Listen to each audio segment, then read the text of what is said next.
Student, कैसे हैं आप सभी? आई होप आप सभी ओके होंगे।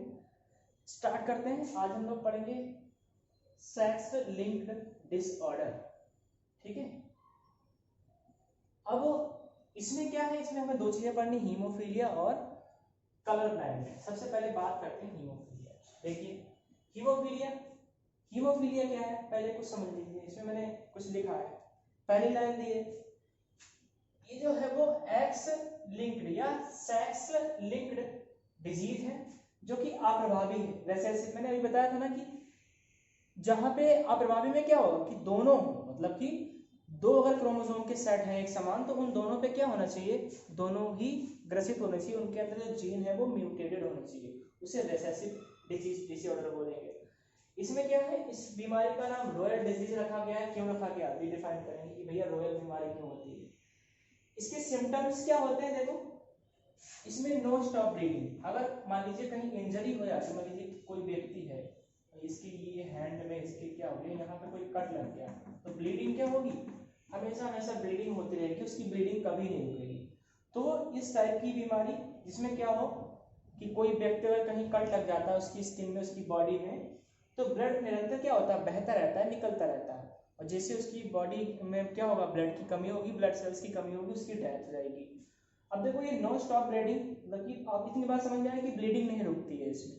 पहली बात, रक्त ये भी कह सकते हैं कि इस प्रकार की बीमारी में उस व्यक्ति के शरीर में रुधिर का थक्का नहीं बनता है, अर्थात रुधिर हमेशा बहता रहता है। ये सिम्टम्स हो। एक दूसरी बात देखिए, सिस क्रॉस इनहेरिटेंस शो करता है। देखो ये सिस क्रॉस क्या होता है, वो भी आपको समझ में आएगी बात। सिस क्रॉस इनहेरिटेंस क्या होता है अभी समझाता हूँ। ब्लड क्लॉटिंग फैक्टर जो होते हैं, जो रुधिर का थक्का बनाने वाले जो कारक होते हैं, वो इसमें क्या होते हैं, बंद हो जाते हैं, बिल्कुल बनने ही बंद हो जाते हैं। ये दो प्रकार की हो सकती है बीमारी, हीमोफीलिया ए जो कि जिसके लिए ये पूछा जाता है आपसे, जिसके लिए फैक्टर 8 रेस्पॉन्सिबल है, और हीमोफीलिया बी जिसके लिए फैक्टर नंबर 9 रेस्पॉन्सिबल है। ये पूछ जाता है कि हीमोफीलिया ए और बी में डिफरेंस बताइए। ये पूछ लिया जाएगा कौन सा फैक्टर किसके लिए रेस्पॉन्सिबल होता है। एग्जाम्पल के लिए मैं आपको एक क्रॉस दिखा रहा हूँ, ये उदाहरण है बेटा आपका, जो कि आपकी एनसीईआरटी ने कुछ वही वाला फैमिली ट्री बना के दिया है। मैं आपको आसान तरीके से बता रहा हूँ, वो भी फैमिली ट्री जैसा ही बस समझना है आपको सिर्फ। मैं उसे भी दिखा दूंगा आपको। देखो ये मैंने यहाँ पे फीमेल ले ली, फीमेल में कौन कौन से क्रोमोसोम होते हैं आपको पता है, दोनों एक्स होते हैं। ये फीमेल है और ये मेल है। देखो फीमेल कैसी है, फीमेल जो है वो ग्रसित है, मतलब पूरी तरीके से क्या हीमोफिलिक है, वो उसे हीमोफीलिया की बीमारी है फीमेल को। फीमेल कैसी है, हमारी वाहक नहीं है। फीमेल कैसी, ग्रसित। ग्रसित वो होगी जिसके दोनों पे एच लगा होगा, और वाहक वो होगी एक एक्स पे एच लगा होगा। ठीक है, तो देखो दोनों पे हीमोफिलिक जीन आ रहा है आपका, ठीक है, तो दोनों पे यहाँ हो गया। मेल हमारा कैसा, मेल हमारा नॉर्मल है, क्योंकि मेल हमेशा ग्रसित हो सकता है, वाहक कभी होता नहीं है।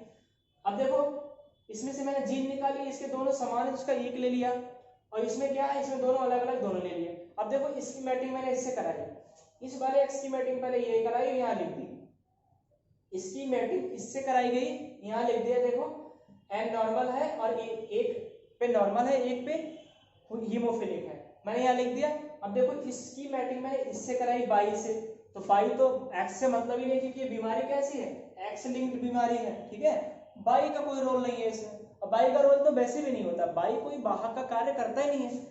जितने भी पुरुष होते हैं वाहक नहीं होते, तो बाई का कोई रोल नहीं है, वाहक सिर्फ स्त्रियां होती हैं। तो इसमें क्या हुआ, देखो इसकी मैटिंग मैंने इस वाले की मैटिंग इससे कराई, तो एक्स आ गया हीमोफिलिक, और बाई हमारी जैसी थी वैसी हो गई। अब इनका नाम रख लो, मैंने कहा दोनों पे अगर होगा एच तो वो क्या होगी, हीमोफिलिक ऐसी होनी, ग्रसित होनी चाहिए, लेकिन ये कैसी होगी, कैरियर होगी। सी का मतलब कैरियर, यानी वाहक पुत्रियां, डॉटर। और हीमोफिलिक क्या है, सन, सन कैसा है, ये बीमारी से ग्रसित है। तो यहाँ आ गई बीमारी, इतनी बात समझ में आई। तो इस तरीके से ट्रांसफर होती है चीजें। अब देखो सिस क्रॉस क्या होता है, वो चीज दूसरे भी एग्जाम्पल दे रखा है एनसीईआरटी में। दूसरे एग्जाम्पल में क्या है कि नॉर्मल नॉर्मल वाले हैं दोनों, उनके बच्चों में हीमोफीलिया के लक्षण देखे जा रहे हैं। ठीक है, तो देखो सिस क्रॉस बताने वाला था मैं आपको। सिस क्रॉस का मतलब ये होता है, चलो सिस क्रॉस में आपको अगली बारी जो आपकी डिजीज पढ़ाऊंगा उसमें अभी क्लियर करता हूँ। ठीक है, सिस क्रॉस। तो ये हमारा हीमोफीलिया का लक्षण आपको बता दिए। इसमें क्या होता है, रुधिर का थक्का नहीं जमता, अर्थात रुधिर जो होता है बॉडी से निरंतर बहता रहता है, और वो कट लग जाता है, उसके बाद में क्या होता है, धीरे धीरे उस जो आपका रोगी होता है उसकी मृत्यु हो जाती है। ठीक है, एक्स लिंक्ड बीमारी है, रिसेसिव डिजीज है, इसे रॉयल डिजीज क्यों कहते हैं? वेरी गुड, सही टाइम पे याद आया। रॉयल डिजीज क्या कहते हैं? ये जो पहली बार देखी गई थी वो क्वीन विक्टोरिया, इंग्लैंड की जो आपकी महारानी थी जिसका नाम क्वीन विक्टोरिया थी, वो सबसे पहली इसकी कैरियर थी। ये चीज पूछ जाती है आपसे, सबसे पहली बाहर कौन थी? Queen Victoria. ठीक है, और उसमें देखो फॉरेन में आज भी क्या हो रहा है कि बहुत ज्यादा क्लोज रिलेशनशिप में शादियां हो जाती हैं। जैसे देखा जाए तो ममेरे भाई से शादी, चचेरे भाई, सगे सगे भाइयों और बहनों में भी शादियां हो रही हैं।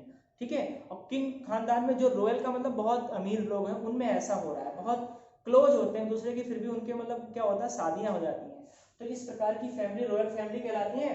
तो रॉयल डिजीज इसलिए कहते हैं कि ये बड़े बड़े लोगों में बीमारियां ज्यादा देखी जाती हैं। बात क्लियर हुई? अब देखते हैं हमारा जो अगला है वो है आपका कलर ब्लाइंडनेस। देखिए दूसरा जो है हमारा वो क्या है? कलर ब्लाइंडनेस, जिसे हम वर्णांधता बोलते हैं।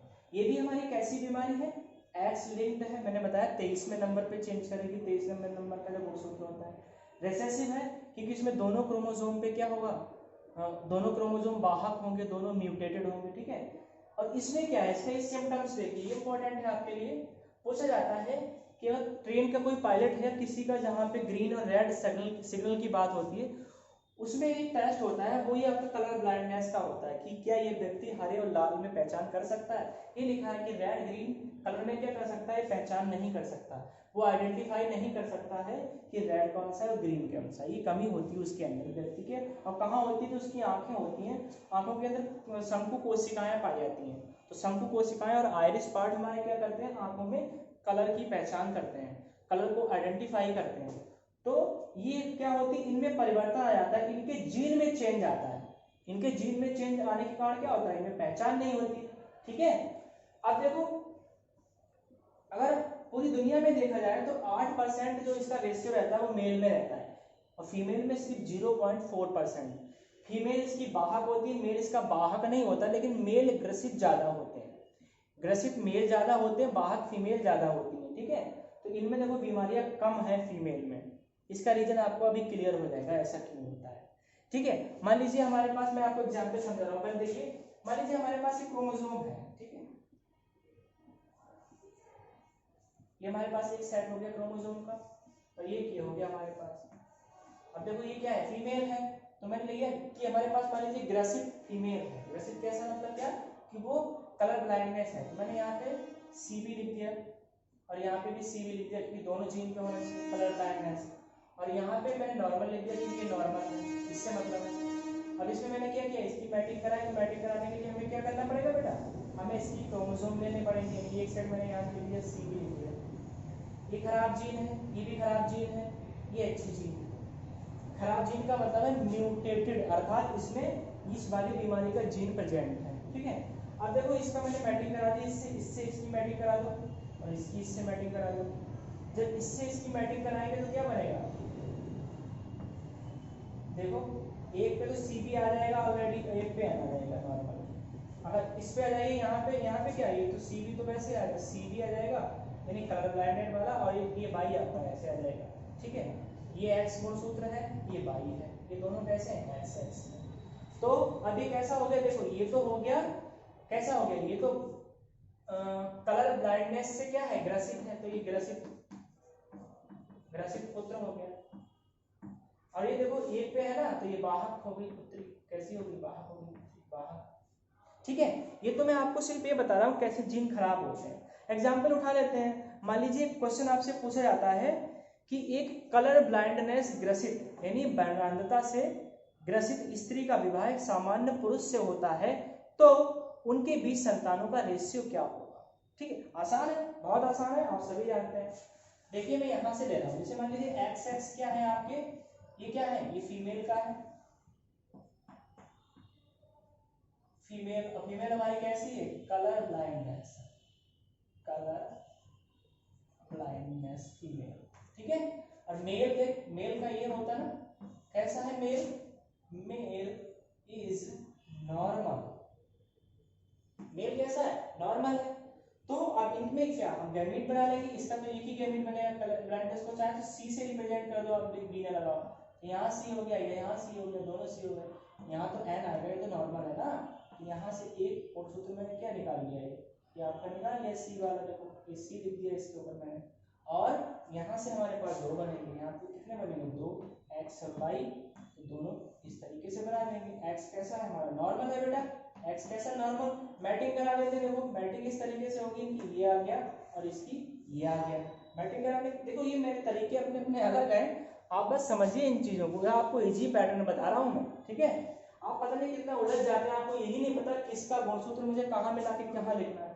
देखिए मैंने यहाँ पे सिर्फ एक इसलिए लिया है क्योंकि सेम है दोनों, हम किसी से कराएं, हम अपने उसको ज्यादा टिपिकल बनाने से अच्छा कि हम आसान तरीके से समझ जाए। क्या समझे, देखो यहाँ पे क्या होगा, अगर मैं एक एक्स से इस एक्स वाई का क्रॉस कराएंगे तो हमारे पास जो रिजल्ट आ रहा है वो आएगा, अगर दोनों कराएंगे रिजल्ट तो वही आएगा, रिजल्ट तो चेंज नहीं होगा क्योंकि हमारे पास सेम है, तो इसीलिए मैंने एक एक लिखा है। यहाँ लिख लेते हैं इसका क्या रिजल्ट मिलेगा, देखो इसका मैंने मैटिंग इससे कराई थी, तो यहाँ मेरे पास एक्स आ गया और एक्स आ गया, लेकिन हमें ये पता होना चाहिए एक पे सी लिखा है, एक पे एन लिखा है, लो एक्स किसका होता है, डॉटर, यहाँ पे बन गई, इसका देख लो, ये वाला x आ गया तो x को मैंने ये लिख दिया, इधर y है तो y लिख दिया, x पे क्या है हमारा, x पे c है, तो ये कैसा, ये क्या x y है तो क्या बन गया, सन बन गया, लेकिन हमें ये पता होना चाहिए कि ये कैसी कैरियर है और ये कैसा है, ये आपका कलर ब्लाइंडनेस है, तो कलर ब्लाइंडनेस सन आ गया, अब कैरियर क्या आ गई, वाहक क्या है हमारी पुत्रियां हैं,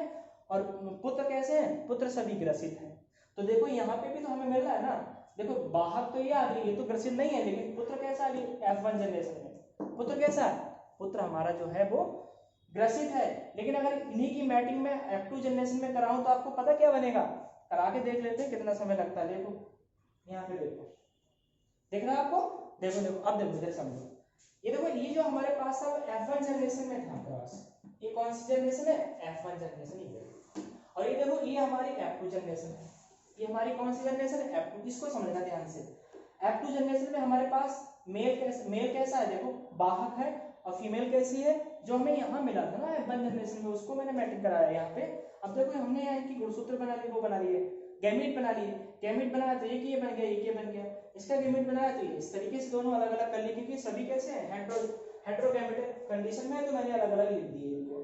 अब यहाँ पे समझिए, इस वाले x का क्रॉस जो है वो, इस वाले x का क्रॉस जो है वो मैंने इस वाले x से कराया, फीमेल मेल वाले से, तो ये यहाँ बन के देखो पुत्री कैसी है, वाहक पुत्री हो गई।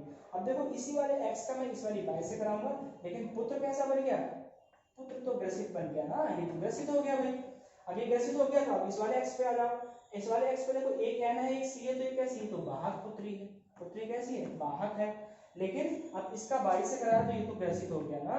अब देखो सभी में हमारे पास कितने कितने बने हैं, देखो तीन और तीन, 6 बने हमारे पास, 1 2 3 4 5 6, F2 जनरेशन तक अगर हम लोग देखें तो हमारे पास 6 संतानें बन के आई हैं, कितनी बन के आई हैं, 6 संतानें, उन 6 संतानों में आपके तीनों जो पुरुष बने हैं वो तीनों पुरुष कैसे हैं, बीमारी से ग्रसित हैं, कैसे हैं, बीमारी से ग्रसित हैं, लेकिन जो 3 आपकी स्त्रियां बनी हैं, पुत्रियां बनी हैं, 1 2 और 3, वो कैसे हैं, तीनों की तीनों आपकी वाहक हैं, ग्रसित कोई नहीं है, ग्रसित कोई नहीं है, ठीक है।